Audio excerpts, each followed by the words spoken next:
Hello, my dear students, and very good welcome in this final sprint to submit your work projects. I just wanted to leave you with a few writing tips for exceptional work projects. So I know that most of you want to achieve an exceptional result, and I wanted to give you some indication of the characteristics of exceptional work projects. As you are receiving feedback from us on your drafts, I've built this video so that will help you to shape your work project towards a more exceptional result. So, the first tip that I want to give you is be clear. What's the aim of this work project? What are you trying to show? What type of framework are you using? Maybe I should add this here. What framework are you using and why? And why, right? Why are you using this framework? Why is this framework the most adequate to explain what you've done? So you have to be clear about this. This has to be right at the beginning. What will you demonstrate in terms of validation, in terms of your process, in terms of this has to come right in front. So the reader from the first couple of pages, she or he needs to know exactly what type of validation you've done, where, what stage of development is your business, and this is important because if you set the tone, the tone right from the beginning, then the rest of the pieces make sense. So that means that you have to have a strong abstract, a strong introduction. If you decide to use an abstract, for sure you'll have an introduction to your project. In your introduction, you have to explain this, right? So what's the aim? What framework are you using and why? What will you demonstrate in terms of validation? What's the status of your project? And remember also a strong conclusion, right? Towards the end, maybe you lose a little bit of that initial energy that you had. But remember that the conclusion is as important as the introduction or the abstract. So the first tip is be clear. All the time, be clear. The second tip is be analytical. I see a lot of work projects that are just descriptive. And because they're just descriptive, they don't really explain using the language. Maybe this is better said this. Explain using the language of the entrepreneurial framework that you are using, but they explain things using their own language. So I think using the language is really important for you to really capture the attention of the reader to kind of say, okay, I'm following this framework, and and this is what we've done and why, but I'm using their language, not my language, which is quite important. The second important dimension of being analytical is involve the reader in the decision-making process rather than describing what you've done.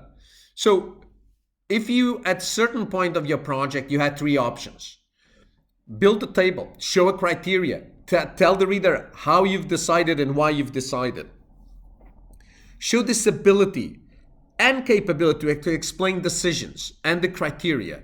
Ability is how you write, capability is explaining how you chose. These are two different things. Showing ability is how do you demonstrate, showing capability is connecting everything into an important framework. So, the third advice is be graphical. A work project is so much more than text. Maybe I should emphasize this. So much more than text. And this is so important. This is absolutely critical because the readers need to be signaled what are the most important parts of your work. You've all been there reading things, and if there's a graph, if there's a table, if there's a diagram, that explains much more than text. That captures our attention. So don't overuse text, but whenever you use text, write in clear paragraphs. Paragraphs typically are 6 to 8 lines, And the key rule of any paragraph, one idea. If you have too many ideas in one paragraph, that means that either you have got too many ideas and you need multiple paragraphs, or you've got too many ideas and maybe you're just confusing the reader. So use diagrams and tables to summarize info and move the text forward in the main text, not just in the appendixes. Sometimes a lot of work projects, they put lots of tables and diagrams in the appendixes. If something is important, put it in the main text. Don't put it on the appendixes. So be graphical. So be clear, be analytical, be graphical, and be coherent. The work project needs to show internal and external coherence.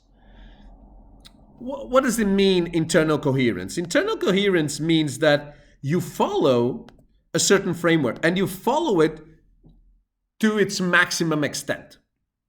You're not following a framework because Ricardo told you, or Tomé told you, or Teresa told you. You're following a framework because it helps you to explain what you've done, and it helps you to explain in the best possible way what you've done. So if one particular step or dimension of the framework doesn't apply to your project, you need to either find a proxy dimension, so something that replaces that, or to explain why, if you're using 24 steps for entrepreneurship, why this doesn't apply to you.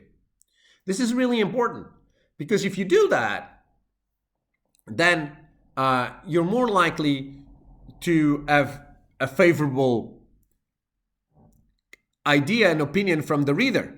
But if for some reason you decide not to do step number 14 because it doesn't apply, and you don't explain why, or you don't give an option, then you kind of like breaking the internal coherence of your work. The same thing with external coherence. External coherence is all about, the business side. It's all about what have you done to validate your work. And this has to do with the work that you've developed over the last 3.5 months, right? 4 months in total since the end of August. It really captures everything that you've done, but you have to explain why these measures were the ones validated. Why were you testing this? Why was this important?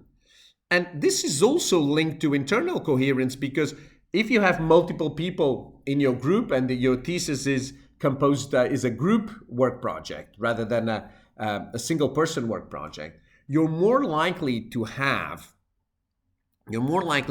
this idea, which is, why as person 1 tested this, person 2 focused on that, person 3 focused on that. You're more likely, as a reader, to have that question. So linking the internal and external coherence is really important. Also, I think it's quite important that you show constant links to other parts of the work project. And these must be logical and expected by the reader. Sometimes you read work projects and you're giving feedback and you're kind of thinking, why is this paragraph here? And we all have been there, where you write things at different points in time, but there has to be a certain coherence. So maybe one suggestion is to use the final paragraph of each section to ensure apprehension of the key issues and signaling the journey into the next section. So in this section, we've shown this. In this section, this was demonstrated. Help the reader to understand what's been achieved in these pages. And in the next section, we're going to do this. This is what's going to happen. So help the reader by closing this section and signaling the next section. And finally, be complete. You have 25 pages plus appendixes. And I would underline unlimited appendixes. So you have the possibility of creating theses that are much larger than 25 pages. So use all of it. Don't just say, oh, I didn't do that because I only had 25 pages. Be intelligent in the way you use appendixes. But remember, the most important data, the most important message that you want to convey to the reader must be in the text. User-friendly proofreader. I see lots of work projects that are great work, but they're full of typos and misspelled words. And this kind of raises questions to the readers. This kind of, okay, I'm not sure if I'm going to trust this person if this person didn't even have time to read the final version before submitting. And I must say, it's not our job to proofread your work. It's not the job of the supervisor to proofread your work. So you need to find a friendly proofreader. And maybe as a final advice, remember to put some soul into this. Bring your own selves into the work project. Bring pictures. Bring your own reflections. Have your own space in the work project, right? Your own space, your space in the work project. The space that you can say at the end of the day, I did this, nobody else, I did this. So bring that element of surprise, but also of yourself into this. So if you built things, if you've done this, bring pictures with you in those pictures, with you showing that effort, with you doing things, rather than just showing the things. Put yourself into the space of the work project. I hope these are helpful, and we really hope this helps, and we're always here for you. Thank you.